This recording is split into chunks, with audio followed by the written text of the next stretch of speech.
Buongiorno e ben ritrovati con una nuova edizione del TG Flash di New Sicilia.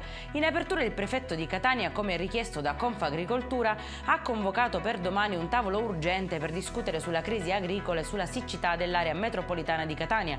Sarà l'occasione per fare il punto della reale e drammatica situazione che il comparto agricolo etneo sta attraversando, con danni irreparabili alle produzioni, ripercussioni economiche devastanti anche per le aziende e il rischio di perdita di posti di lavoro. Non è affatto chiuso il caso della morte dei due coniugi palermitani trovati senza vita con ferite d'arma da fuoco nella loro casa in via Notar Bartolo lo scorso sabato mattina.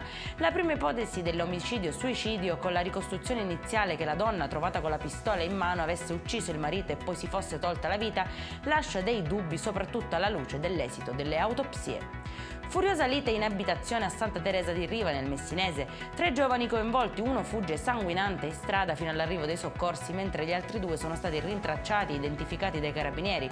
A lanciare l'allarme i residenti preoccupati e impauriti.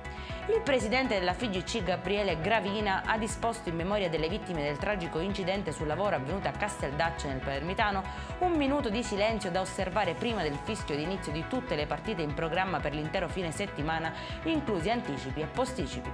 In conclusione, sempre sul tema, con un'incidenza di mortalità sul lavoro pari alla media nazionale, la Sicilia si colloca al limite della zona gialla nella mappatura dell'emergenza stilata dall'Osservatorio Sicurezza Vega.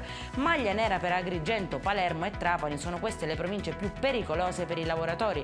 Seguono Catania e Messina, in zona bianca invece Caltanissetta, Enna, Ragusa e Siracusa, tutte con un'incidenza di mortalità quasi pari a zero. Per questa edizione è tutto, prossimo appuntamento alle 19:30. Buona giornata.